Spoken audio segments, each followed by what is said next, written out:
Any idea how your church is positioned to reach people in the future? Well, the data is in, and I got to tell you, it's a little bit shocking, to be honest with you. We just had the privilege of surveying 5,000 church leaders. Over 5,000 church leaders completed the church outreach assessment. And the results are in, and I want to share 5 things about the future of outreach in the church. So it's kind of a good news, bad news thing.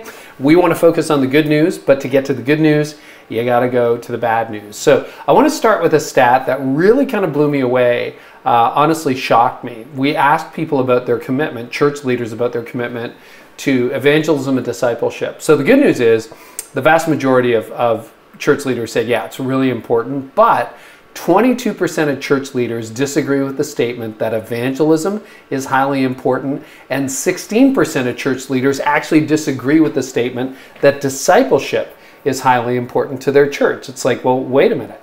If discipleship and evangelism aren't important to your church, what is important to your church? It's a really important question to ask. I don't know what you're doing as a church if you're not committed to evangelism. And so that's finding number 1. So that gets to the point of staying on mission. And the mission of the church is evangelism and discipleship. But where you've got 1 in 5 pastors going, yeah, evangelism doesn't really matter, that's an issue. Number 2, second finding. 53% of church leaders say their people have a better experience in person than online. So I think this is good news, bad news. The good news is, of course, you know, all ministry eventually leads to in-person, but this is 2021, and we live in an age where hybrid church is the new model moving forward, that ministry is digital and physical. And I imagine if we took this survey 2 years ago, which we did not, we might have found that like 90% of pastors said that in-person experiences were a better experience than online. So in that sense, it's encouraging that 47% disagreed that in-person is better. Now, ultimately, online has to lead to in-person, but you don't want to treat people who are watching online as second-class citizens. Every single person you're reaching online is a human, all right? They're a real person with real spiritual questions. So treat people that you're trying to reach online as though they're real people, because they are. Okay, third finding.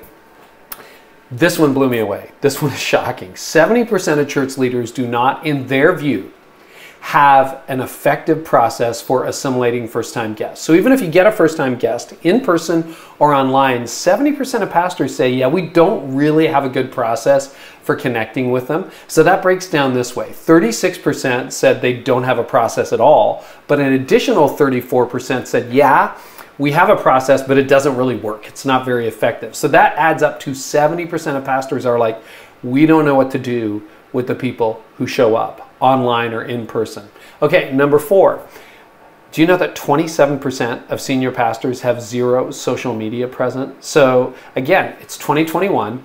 And I mean, I understand it. Like social media is a mixed bag. There are parts of it that's good, parts of it that are very toxic, but not being online at all is probably a challenge if you really want to reach people, because ignoring social media means you're ignoring one of the greatest opportunities for outreach that your church actually has.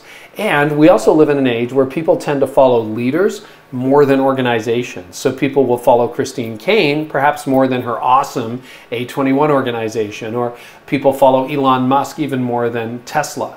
And so to not be online means you're not really connecting with people, and people want to know, can they trust you before they decide whether they can trust your church. So that's an interesting stat. And then this one, number 5, fifth, only 48% of church leaders say the diversity in their church reflects the community they live in.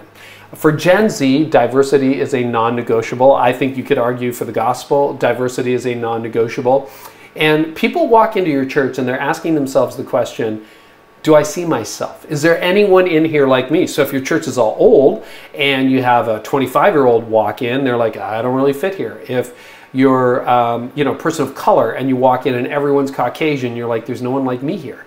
And so what you really want to do, and I really believe this, that your church should reflect the diversity of the community. If you have a very diverse community, that's what your church should be like. And so socioeconomically, racially, in all those categories, your church should basically look like your community. So what does this mean? Well, it means there are some challenges ahead for the church, but there's also some opportunity. And I would love for you to check out this brand new resource my friend Mark Clark and I put together. It's called The Art of Better Reaching. You can check it out at theartofbetterreaching.com. leadershipexperience.com. And what Mark and I did was we took several decades of leadership experience building churches that reach thousands of people in today's culture, most of whom were unchurched, and we compiled that into an online on-demand course. Would love for you to check that out. In the meantime, what are you learning about how you're positioned for outreach? Leave a comment and make sure you go check out theartofbetterreaching.com.